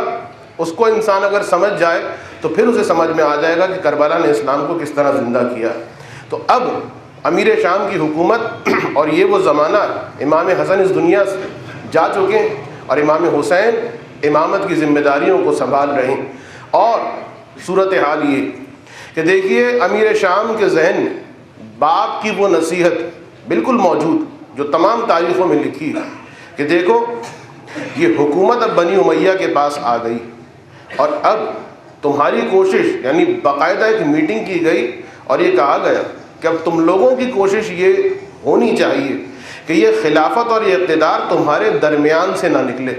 اور تم ایک گیند کی مانند اس خلافت اور اقتدار کو ایک دوسرے کی جانب منتقل کرتے رہو۔ میں پھر بیان کر دوں، جو افراد اس تقریر کو سن رہے ہیں، اگر کسی کو یہ بات اس کے عقیدے یا اس کی تاریخ یا اس کے عقائد یا اس کی فکر کے خلاف ذرا سی دکھائی دے، ذرا سی چبھتی ہوئی محسوس ہو، تو مجھ سے بعد میں وہ صاحب ریفرنسز لے سکتے ہیں، لیکن میری مجبوری ہے کہ مجھے تاریخ بیان کرنی، لہٰذا بعض باتیں ایسی ہو سکتی ہیں کہ جو ان کے جذبات کو مجروح کریں۔ یہاں پر ہم کسی کی توہین کرنے کے لیے نہیں آئے، ہم تو سیدھا سادھی تاریخ کو بیان کرنا چاہتے ہیں اور انتہائی احتیاط کے ساتھ۔ تو اب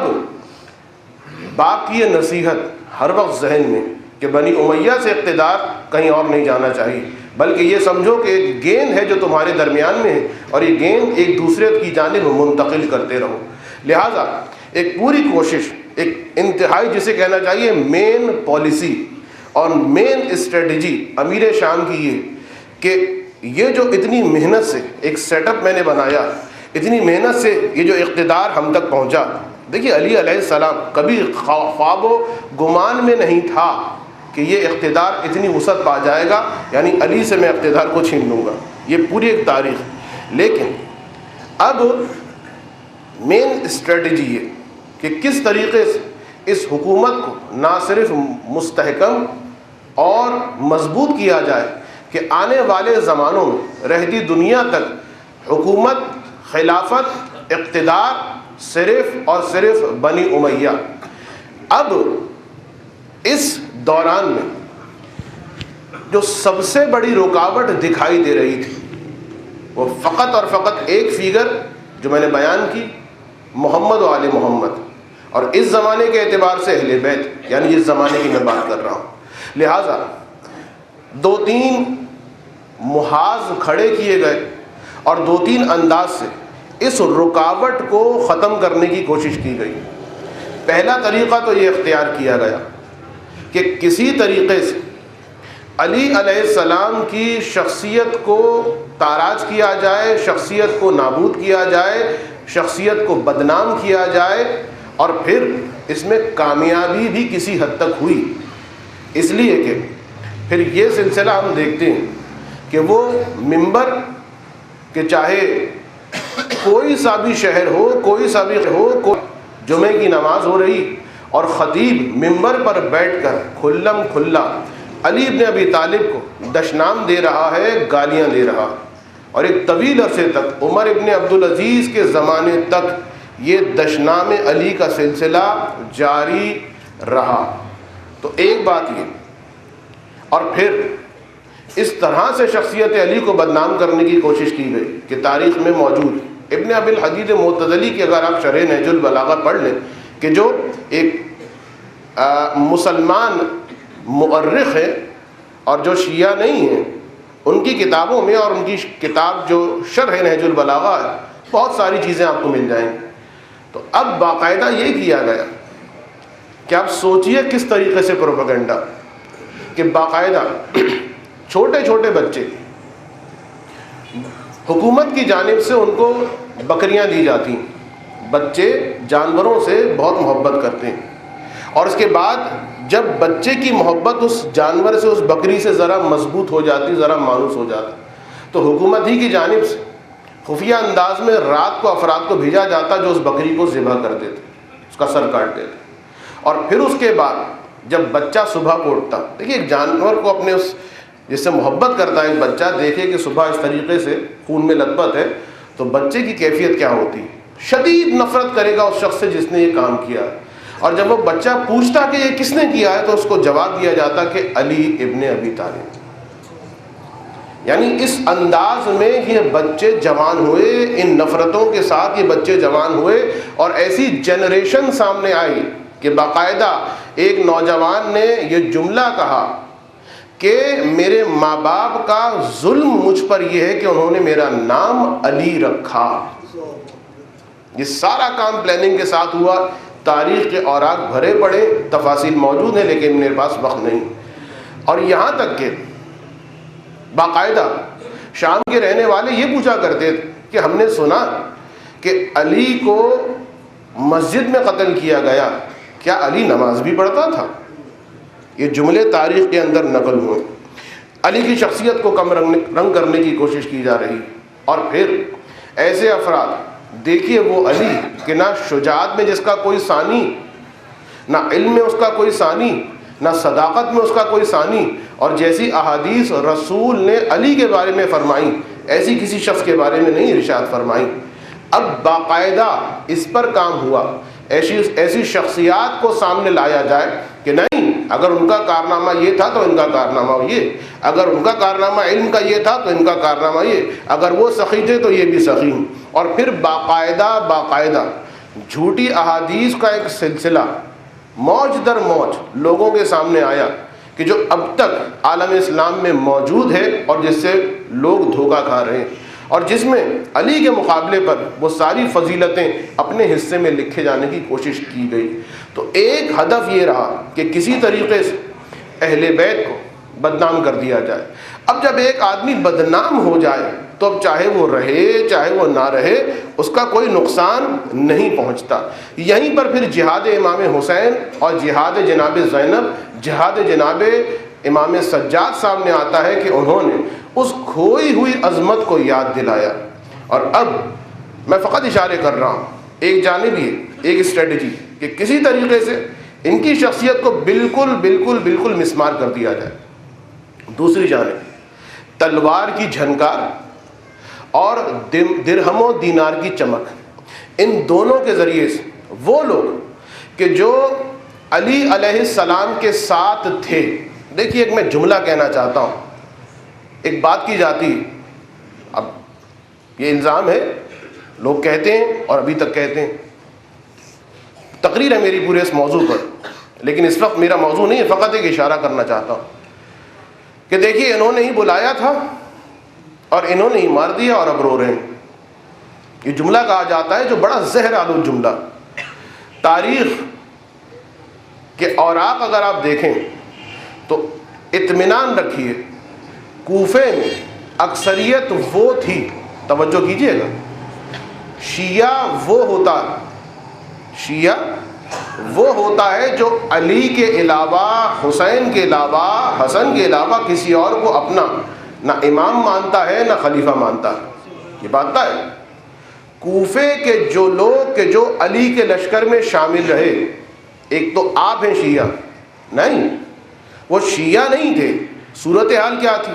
بھائی؟ یہ وہ لوگ تھے کہ جس کی حکومت ہے ہم اس کے ساتھ، لہٰذا علی سے پہلے جو حکومت تھی اس کی بیعت بڑے اطمینان سے کی، اور جب علی کی حکومت آ گئی ہے اور پچھلی حکومت میں جو مسائل کھڑے ہوئے تھے اور اس سے ناراضگی کی وجہ سے، یہ پوری ایک تاریخ، اس سے ناراضگی کی وجہ سے پورے شد و مت کے ساتھ علی کی بیعت کی تھی. تو اس کا مطلب یہ نہیں، بہت توجہ سے اس بات کو سمجھیے گا اور اس کو نقطہ بنا کے کبھی تاریخ کو پڑھیے گا. یاد رکھیے جنہوں نے علی کی خلافت کی بیعت کی ہے وہ سب شیعہ نہیں ہیں. علی کی بیعت کرنا اور ہے، سلمان و ابو ذر ہونا اور ہے. یہ اہم نقطہ ہے جس کو دنیا نے نہیں سمجھا. لہٰذا کوفے والوں نے خط لکھ کے بلایا تو اب سمجھے یہ کہ یہ علی کے ساتھ تھے؟ نہیں، یہ وہ تھے جنہوں نے علی سے پہلے بھی کسی اور کو اپنا امام مانا ہے. یہ وہ ہیں جنہوں نے علی سے پہلے بھی کسی کی حکومت کو تسلیم کیا ہے. اور جو سلمان و ابو ذر جیسا شیعہ ہوتا ہے وہ سوائے علی کی کسی اور کی بیعت نہیں کرتا. اور پھر اس دور میں جب تیسرا محاذ اور دوسرا محاذ اور دوسری اسٹریٹجی کہ تلوار کی جھنکار اور درہم و دینار کی چمک دمک، اس سے کیا کام لیا گیا؟ دیکھیے یہی وہ بہت سارے افراد کہ جسے اگر آپ تھالی کے بیگن کہیں، جسے اگر آپ یہ کہیں کہ جس کی حکومت آ جائے بس ہمارا گھر صحیح رہنا چاہیے، ہمارے حقوق مل جائیں، اٹس آل رائٹ، چاہے فاسق آئے، چاہے ظالم آئے، چاہے غلط عقیدے والا آ جائے، ہماری اکنامک چلتی رہے، ہمارے گھر کا چولہا جلتا رہے. اس وقت بھی اگر ان کو ضمانت مل جائے، کتنے لوگوں نے ایک زمانے میں باقاعدہ یہ کہنا شروع کر دیا تھا کہ کاش بھائی پاکستان میں امریکہ آ جائے، اس لیے کہ گھر کے چولہے تو جلیں گے. حماقت ہے. لیکن بہرحال اس طرح سے عقیدے بدلتے ہیں، اس طرح سے جب پریشانیاں آتی ہیں تو لوگوں کے مزاج مختلف ہو جاتے ہیں. تو دیکھیے جس وقت یہ ظلم کا بازار گرم ہوا، ایک جانب اہل بیت کو بدنام کیا جا رہا، کم رنگ کیا جا رہا، اور دوسری جانب وہ کہ جنہوں نے، سنیے گا، وہ کہ جنہوں نے کسی بھی انداز میں علی کی مدد کی، شیعہ نہیں، کسی بھی انداز میں علی کی مدد کی ہے. چیبے رسد کہ وہ علی کا شیعہ، علی کے شیعوں کو باقاعدہ ڈھونڈا جاتا تھا. بھائی اگر سارے ہی کوفے والے شیعہ ہیں تو ڈھونڈنے کی ضرورت کیا ہے؟ جو کوفے کا پاسپورٹ رکھتا ہے اسے قتل کر دو. دیکھیے بہت اہم باتیں ہیں. اگر سارے کوفے والے شیعہ تھے تو ضرورت کیا ہے ابن زیاد کو تلاش کرنے کی؟ ذرا معلوم کرو حسین کے شیعہ کون ہیں، ذرا معلوم کرو یہ خط لکھنے والے، پتہ ہے نا؟ نہیں، باقاعدہ تلاش کیا گیا. اور پھر اب اخلاقی جملہ بھی آ جائے تو شیعوں کو بھی تلاش کیا جاتا تھا اور پہچانا جاتا تھا. تو ابن زیاد یہ کہہ کے بھیجتا تھا مسجد میں دیکھو جو سب سے خضوع و خشوع سے نماز پڑھ رہا ہے وہ ہے علی کا شیعہ. درود پڑھ دیں محمد و آل محمد.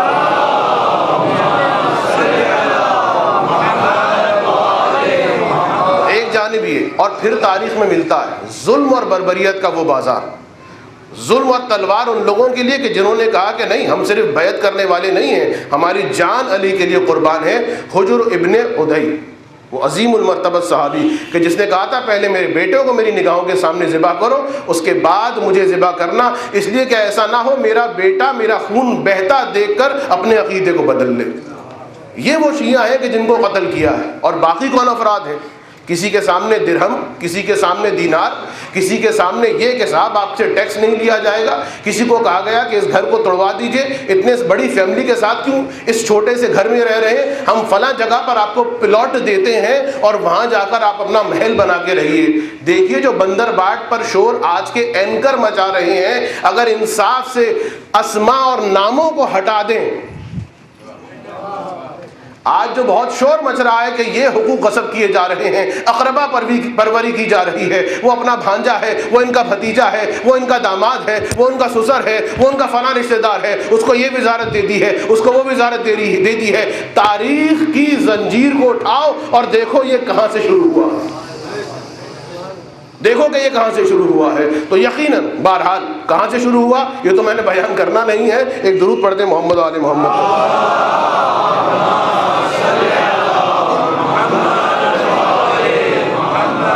تو یہ ایک مسئلہ،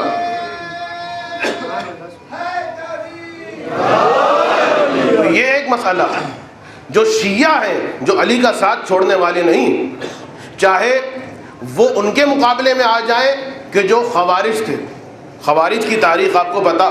اس انداز کی فکر اور اس انداز کی ضلالت کہ ایک علی کا چاہنے والا آ رہا اور اس سے پوچھا کہ تمہارا علی کے بارے میں کیا خیال، مرتبہ علی کے فضائل پڑھنا شروع کر دیے، اس کو بھی قتل کیا، اس کی حاملہ بیوی کو بھی قتل کیا، اور اس کی بیوی کے شکم میں جو بچہ تھا اسے نکالا، اس کا سر بھی کاٹا۔ تو اس سر کاٹنے والوں کے نطفے کہاں سے کہاں تک پہنچے ہیں؟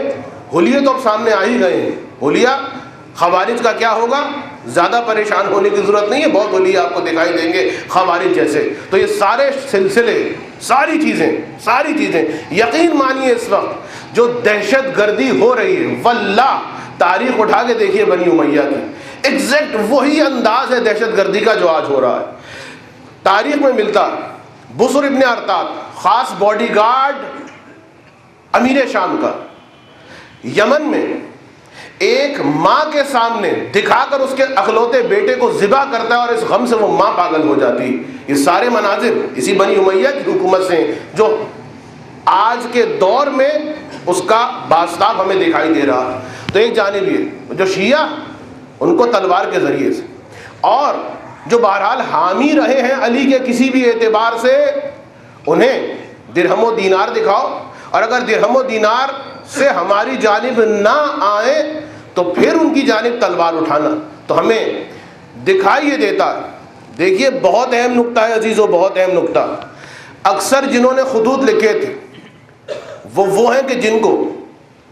کوفے کی جیلوں میں ڈال دیا گیا ہے جس وقت ابن زیاد آیا، اور کربلا کے واقعے سے پہلے 50,000 کے قریب شیعہ کوفہ چھوڑ کے چلے گئے۔ دیکھیے بہت اہم نقطے ہیں کہ جن کو اگر انسان سمجھے تو سمجھ میں آ جائے گا کہ یہ جو الزام لگایا جاتا ہے خود ہی بلایا، خود ہی قتل کیا اور خود ہی رو رہے ہیں،